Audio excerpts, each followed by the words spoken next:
Evelyn Parker, or as some call her, the Icarus of Cyberpunk 2077. What's Icarus? Good question. Time for a quick mythology lesson, and if you're an expert in that kind of stuff, feel free to skip. Icarus was imprisoned in a tower with his dad Daedalus because Daedalus aided in some questionable activities. It rhymes with bestiality. Daedalus, being a gifted craftsman, hatched a plan to escape the tower by building wings with discarded bird feathers. Daedalus warned his son, "Look son, this shit is held together with blood, sweat and candle wax, so don't fly near the sun or water." See, papi. See is water, Icky. I literally just said no water. Lo siento. What the fuck did I tell you about the fucking sea, you fucking imbecile? They managed to fly off the tower and everything was great. They had achieved what no other man had. Icarus was so consumed by this achievement that he wanted to soar higher and higher till he reached the heavens, completely forgetting his father's warnings about the sun. His wings came apart due to the heat and he fell to his death. Classic Greek mythology, am I right? But how does this relate to Evelyn Parker? Well, she also flew a little close to the sun. Get it? Anyway, let's talk about the heist, because we cannot talk about Evelyn Parker without talking about the heist. It was a fishy. This job that is too good to be true is being served to you on a chrome fucking platter. And the chance of failure is 0.001%. Okay, it's like these people have never seen one of these and actually clicked on it. The maths just don't math. And if I, with my quantum stabilized atom mirror brain, can tell something was off, Evelyn, who's known to be intelligent, couldn't? It would be incorrect to question Evelyn's intelligence here because there's something else at play. And for the longest time, I thought it was narcissism because of her history of treating people like pawns. But no, it's hubris. The genius of Evelyn's design is that it resides in the realm of reality. There's no one decisive moment that leads to a downfall, but rather a series of prideful decisions. It is a great lesson in how unchecked pride can destroy a person. So let's dial it back a little and analyze this beautiful enigma. Not much is known about Evelyn's early life. We know that she was ambitious and had a head for biz. Her dream of becoming a professional actress led her to clouds. Visually, she was a stunner. But her biggest strength, in my opinion, is her ability to make one crave for her approval. Her attention gives you more dopamine than scrolling through TikToks at 3 a.m. Evelyn had this air of sophistication. Luxury just looked good on her. The fact that she had to start as a doll means that she had to work for everything she ever desired. Her pride had a solid foundation in her skills. It wasn't long before she became top doll, but clouds were supposed to be a mere stepping stone, something that would catapult her into stardom. I don't know, man. I guess she wanted to wow one of the VIP clients enough for them to go, "Oh my god, that was like the best experience of my life. You should be in my next blockbuster." But life said no.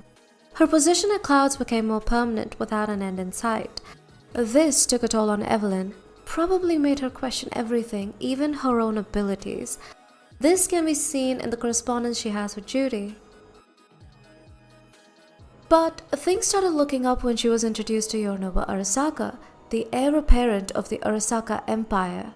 Yorinobu was in possession of something the notorious Voodoo Boys wanted, and since Evelyn was getting up close and personal with him, they decided to hire her.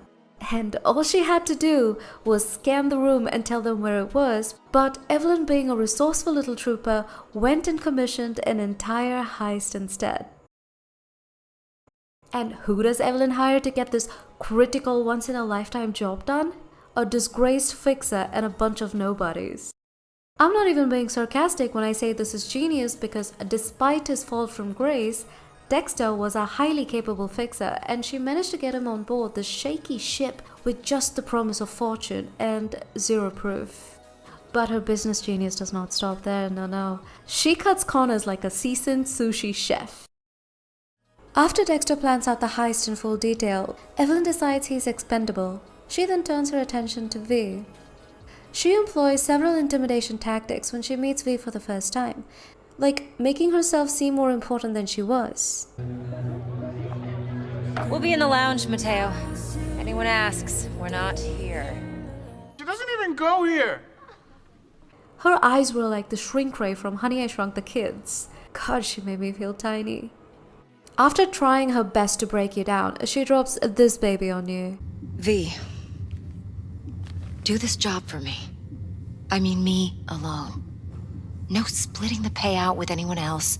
No middlemen. Now, you can tell me you were a Sigma and told her to shove it, but you'd be a damn liar if you told me this didn't catch you off guard. This godly woman who's been so cold is now making a personal request in a soft, pleading voice. I don't know, maybe I'm a simp, but I considered saying yes.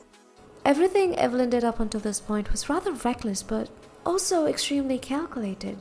It almost could have worked, but she was so blinded by what she believed she deserved that she failed to question what was handed to her. How did Evelyn come across such highly classified information? Biochip? Where you hear this? That is not of interest to you. You spin the virtue, you come back here, we give you the eddies. That is your one job. The rest is none of your concern.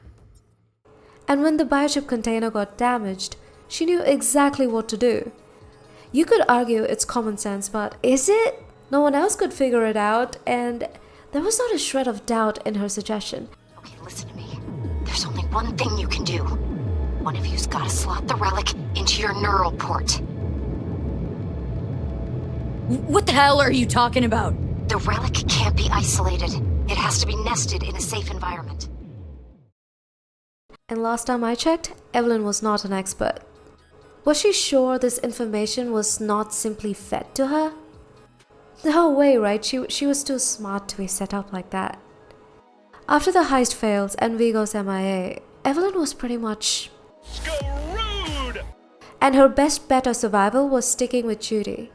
But she goes back to Clouds. This does not make any sense, and this is definitely not something a narcissist would do. Here's my take. Number 1, Evelyn knew she was in danger and did not want to put Judy in harm's way. Number 2, she overestimated her worth at Clouds. What came after can only be described as a nightmare. Evelyn experienced more horrors in a week than most do their lifetime, at the hands of monsters disguised as men. Her pride enabled her to accomplish some incredible things, but ultimately it also led her to a fate worse than death. Rest in peace, Evelyn. Evelyn's story was told with such subtlety. Everything you need to know is there but not explicitly stated, leaving the audience feel a sense of untold unease and despair. This is the kind of stuff that makes me come back to this game over and over again. Anyway, that is all I have for this video. Thank you so much for watching. I'll see you in the next one. Take care.